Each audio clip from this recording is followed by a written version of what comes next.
Just got more massive. CEO Mark Zuckerberg upping the estimate of affected users from 50 million to 87 million. Zuckerberg, who is scheduled to testify before Congress next week, is taking some blame.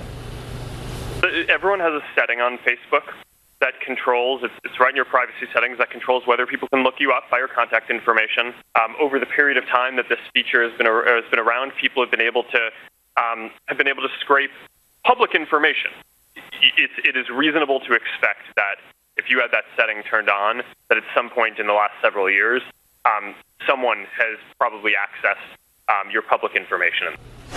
Alexander Smith is executive director of America Rising. Michael Starr Hopkins is a Democratic strategist and a contributor to The Hill. I'm glad you're both here because this is gearing up to be a pretty big hearing next week that Mark Zuckerberg will have to testify in. And remember this from November of 2016. I'll get your take on it. Personally, I think the idea that fake news on Facebook, of which it's a very small amount of the content, influence the election in any way, I think is a pretty crazy idea. It's clear now that we didn't do enough. We didn't focus enough on preventing abuse and thinking through how people could use these tools to do harm as well. And that was a huge mistake. It was my mistake. So, Alexander, let me start with you. He's taking personal responsibility for it.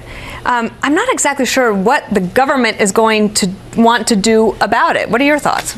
Well, look, I think that no one subjects themselves to Congress willingly if they have something to hide. So I think that he's doing everything that he needs to be doing. He's taking personal responsibility.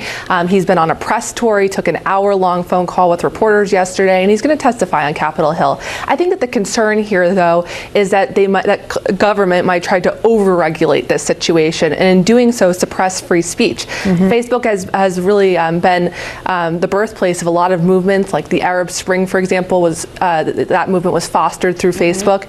And so it would be a terrible shame to see government sort of stick its beak in and mess things up for the rest of us. Well, that said, that's true, but it's also been used to fuel a lot of problems, like with the Rohingya Muslims that were made to flee from Myanmar. Absolutely. I mean, Facebook has done a lot of good, but it's also, we've been a tool for fake news, for spreading, anger and division throughout the country. And I think we have to look at what Facebook is. And Facebook is able to capture the totality of someone's movements just by their location settings. And so you can see what someone's faith is by where they go to church, what kind of medical things they're suffering from. And so I think we have to treat Facebook different now than we did 10 years ago because of the amount of information it captures. How do you think this breaks down for conservatives? When he comes to Congress next week, obviously there's going to be a lot of showboating by Republicans and Democrats, and we know that's going to happen, and they're going to overreach. And Mark Zuckerberg's a pretty calm guy. He's very idealistic and optimistic.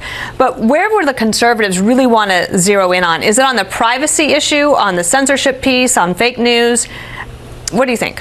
I think that, I think that conservatives will definitely want to hear more about the censorship piece of things. But if I were Mark Zuckerberg, what I would point out, for example, something that could be a sort of a good tidbit for the conservatives, is that Facebook has routinely cooperated with law enforcement in a lot of these different terrorist or mass shooting situations. They've been quick to remove content that's offensive or potentially dangerous. Whereas if you look at a company like Apple, these are people who have said even after the San Bernardino massacre, we still wouldn't give that information over to lawmakers. Let me ask you the same for the Democrats. Where do you think they try to zero in on? Is that on Russia and Cambridge Analytica? I think it's on the privacy, but I also think it's going to be on content because Facebook's now going to be publishing their own content as well as working with other groups. And so I think it's going to be really important to see. So they'll be looking to regulate in maybe another way if they regulate at all. Absolutely, especially with the ads and the way that campaign finance works. I don't think we ever intended. Well, you two know a lot more about how that works. Maybe they'll have to call you in for a consultation. All right, Alexander Smith and Michael Starr Hopkins, everyone. Thank you. Thank you so much. And be sure to tune into the Daily Briefing tomorrow at 2 Eastern. I'm going to sit down with Facebook Chief Operating Officer Sheryl Sandberg. It will be live, that interview. Sandberg will address the Cambridge Analytica scandal.